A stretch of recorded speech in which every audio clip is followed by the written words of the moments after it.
بسم اللہ الرحمن الرحیم۔ السلام علیکم۔ امید کرتی ہوں آپ ایمان اور صحت کی بہترین حالت میں ہوں گے۔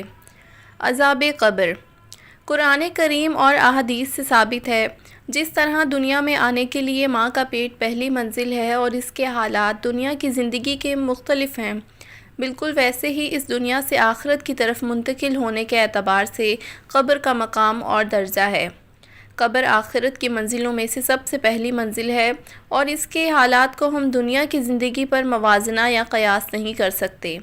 عذاب قبر سے مراد وہ عذاب اور سزا ہے جو موت سے لے کر حساب و کتاب کے لیے دوبارہ اٹھائے جانے تک، یعنی قیامت سے پہلے تک اللہ تعالیٰ کے نافرمانوں کو دی جاتی ہے۔ نبی کریم صلی اللہ علیہ وسلم نماز کے تشہد میں اور اپنی دیگر دعاؤں میں عذاب قبر اور قبر محشر کے فتنوں سے بکثرت اللہ کی پناہ مانگا کرتے تھے۔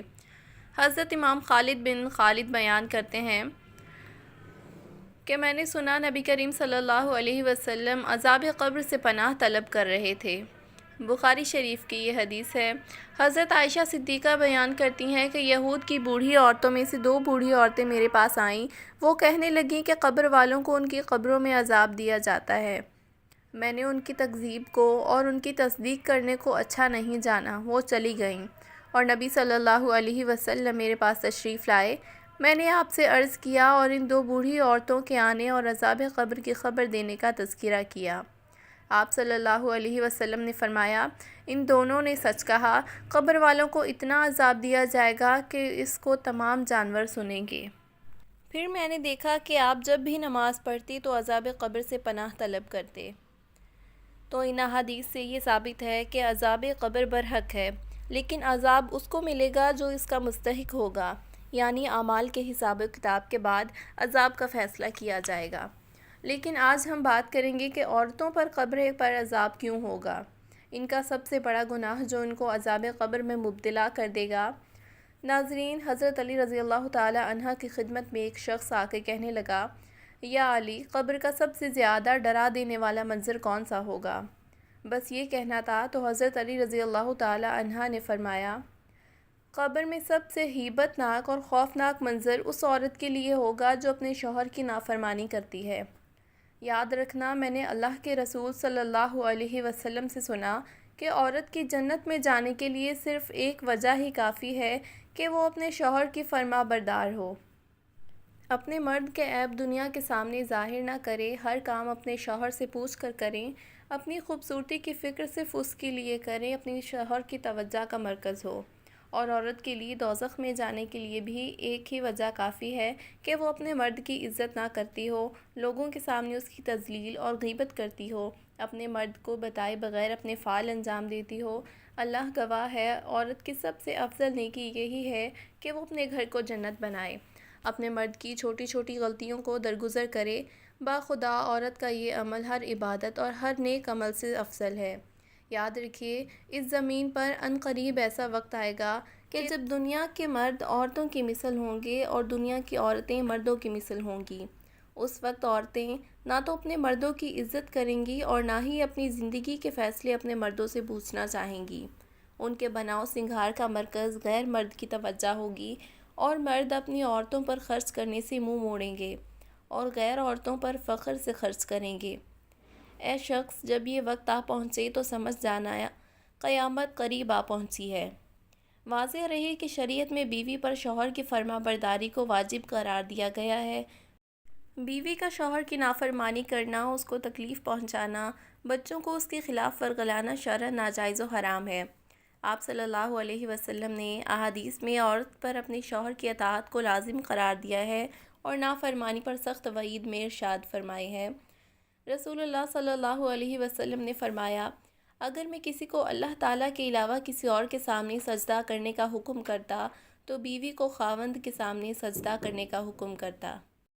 حضرت عبداللہ بن عباس رضی اللہ تعالی عنہ سے مروی ہے کہ رسول اکرم صلی اللہ علیہ وسلم فرماتے ہیں، میں نے جہنم کو دیکھا تو میں نے آج جیسا منظر کبھی نہیں دیکھا، اور میں نے اس جہنم میں عورتوں کو مردوں کی نسبت زیادہ پایا۔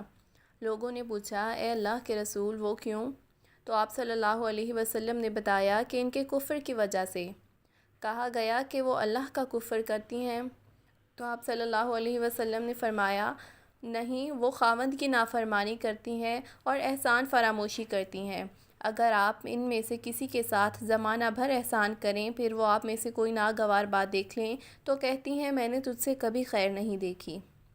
اسلام میں گھر کی مثال ایک چھوٹی سی حکومت کی ہے جس کی سربراہی قدرت اور فطرت نے شوہر کو دی ہے۔ بیوی اس حکومت میں شوہر کی مددگار اور اس کے مال و آبرو کی حفاظت کرنے والی ہے۔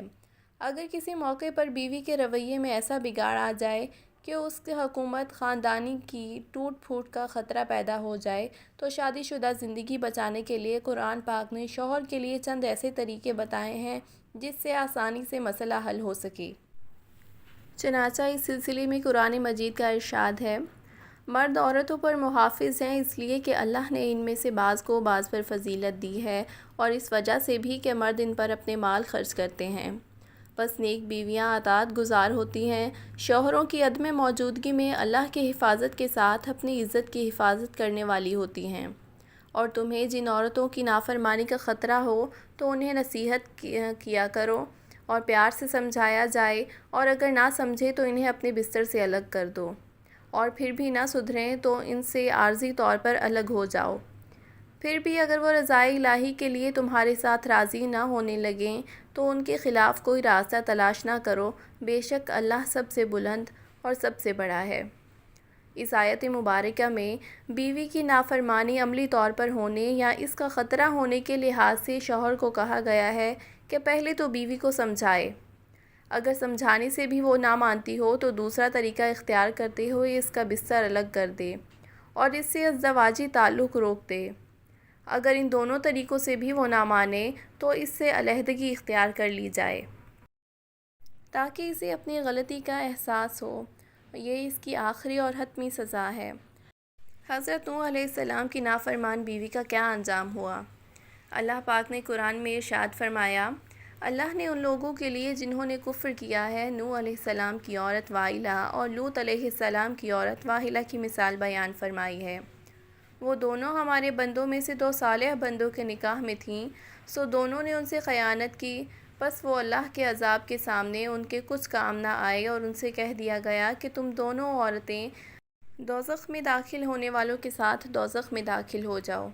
تو معلوم ہوا کہ شوہر کی نافرمانی کرنے والی عورت سیدھا جہنم میں داخل ہوگی اور اس کے لیے سخت عذاب کی وعید آئی ہے۔ ناظرین، اب ہم بات کرتے ہیں اس جملے کی جس جملے کو شوہر سے بولنے والی عورت ضرور جہنم میں جائے گی، اور کس عورت کو آپ صلی اللہ علیہ وسلم نے طلاق دینے کا حکم دیا۔ اس سے پہلے حدیث کی روشنی میں ہم آپ کو ایک اور حیران کن معلومات فراہم کریں گے۔ اگر عورت اپنے شوہر کے ساتھ یہ ناممکن کام کر لے تب بھی وہ شوہر کا حق ادا نہیں کر سکتی۔ سیدنا انس بن مالک رضی اللہ تعالی عنہ سے روایت ہے کہ نبی کریم صلی اللہ علیہ وسلم نے ارشاد فرمایا، کسی انسان کے لیے اجازت نہیں کہ وہ دوسرے انسان کو سجدہ کرے۔ اگر ایک انسان کا دوسرے انسان کو سجدہ کرنا مناسب ہوتا تو میں عورت کو حکم دیتا کہ وہ اپنے شوہر کو سجدہ کرے، کیونکہ اس پر اس کے خاوند کا بہت بڑا حق ہے۔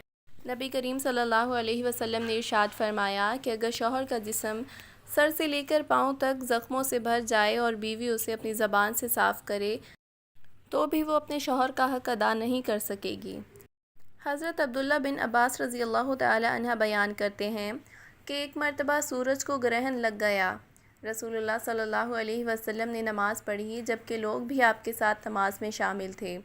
آپ نے لمبا قیام فرمایا اور سورہ بقرہ کے برابر قرات کی، پھر آپ نے لمبا رکوع فرمایا، پھر سر اٹھایا اور پھر لمبا قیام کیا جبکہ یہ پہلے قیام سے کم تھا، پھر لمبا رکوع کیا اور یہ پہلے رکوع سے کم تھا، پھر سجدے کیے، پھر لمبا قیام کیا اور یہ پہلے قیام سے کم تھا، پھر لمبا رکوع فرمایا، یہ پہلے رکوع سے کم تھا، پھر سر اٹھایا اور لمبا قیام فرمایا مگر یہ پہلے قیام سے کم تھا، پھر لمبا رکوع فرمایا مگر یہ پہلے رکوع سے کم تھا، پھر سجدے کیے، پھر سلام پھیرا۔ اس وقت تک سورج روشن ہو چکا تھا۔ پھر آپ صلی اللہ علیہ وسلم نے فرمایا، بلا شبہ سورج اور چاند اللہ تعالیٰ کی دو نشانیاں ہیں، انہیں کسی کی موت و حیات کی وجہ سے گرہن نہیں لگتا، لہٰذا جب تم یہ صورتحال دیکھو تو اللہ تعالیٰ کو یاد کیا کرو۔ تو لوگوں نے کہا، اے اللہ کے رسول، ہم نے آپ کو دیکھا تھا کہ آپ نے قیام کے دوران کسی چیز کو پکڑنے کی کوشش کی، پھر ہم نے دیکھا کہ آپ پیچھے ہیں آپ صلی اللہ علیہ وسلم نے فرمایا کہ میں نے جنت دیکھی، یا فرمایا مجھے جنت دکھائی گئی تو میں نے اس سے ایک گوشہ لینے کی کوشش کی تھی، اور اگر میں یہ لے لیتا تو تم رہتی دنیا تک اسے کھاتے رہتے۔ نیز میں نے آگ دیکھی، میں نے اس جیسا خوفناک منظر کبھی نہیں دیکھا تھا، میں نے جہنم میں زیادہ عورتوں کو دیکھا۔ لوگوں نے کہا، اے اللہ کے رسول صلی اللہ علیہ وسلم کیوں؟ تو آپ صلی اللہ علیہ وسلم نے فرمایا اپنے کفر کی وجہ سے۔ تو کہا گیا، کیا وہ اللہ کے ساتھ کفر کرتی ہیں؟ آپ نے فرمایا، نہیں، وہ خاوند کی ناشکری کرتی ہیں اور احسان فراموش ہیں۔ اگر تم ان میں سے کسی کے ساتھ ساری زندگی حسن سلوک کرو اور پھر بھی وہ تم میں کوئی ناگوار چیز دیکھیں تو کہیں گی، میں نے تم سے کبھی کوئی اچھا سلوک نہیں دیکھا۔ یہ ہے وہ جملہ جس جملے کو شوہر سے بولنے والی عورت جہنم میں جائے گی۔ طلاق کا شمار اللہ تعالیٰ کے بڑے ناپسندیدہ کاموں میں سے ہے۔ آپ صلی اللہ علیہ وسلم نے کس عورت کو طلاق دینے کا حکم دیا ہے؟ حدیث ملاحظہ فرمائیے۔ سیدنا لقیط بن صبرہ رضی اللہ تعالی عنہ سے روایت ہے، وہ کہتے ہیں کہ میں نے کہا، اے اللہ کے رسول صلی اللہ علیہ وسلم، میری ایک بیوی ہے، وہ بڑی زبان دراز ہے اور مجھے اذیت دیتی ہے۔ آپ صلی اللہ علیہ وسلم نے فرمایا، اسے طلاق دے دو۔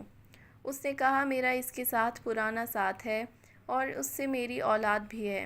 آپ صلی اللہ علیہ وسلم نے فرمایا، پھر اسے روک لو اور اسے بھلائی کی تلقین کرتے رہو، اگر اس میں بھلائی قبول کرنے کی صلاحیت ہوئی تو وہ قبول کر لے گی۔ اللہ تعالیٰ سے دعا ہے کہ بیوی کو شوہر کا فرما بردار بنائے، اس کے اطاعت کرنے کی توفیق عطا فرمائے اور ہر میاں بیوی کے درمیان محبت قائم رکھے۔ اللہ پاک ہمیں بہتر عمل کرنے کی توفیق عطا فرمائے اور ہمارا خاتمہ ایمان پر فرمائے، آمین۔ امید کرتی ہوں کہ آج کی تحریر آپ کو ضرور پسند آئی ہوگی۔ مزید اچھی تحریروں کے لیے میرے چینل کو سبسکرائب کریں۔ ملتے ہیں مزید کسی اچھی سی ویڈیو کے ساتھ، اچھے سے ٹاپک کے ساتھ۔ تب تک کے لیے اپنا بہت سارا خیال رکھیں، دعاؤں میں یاد رکھیں۔ Thank you so much for watching this video. اللہ حافظ۔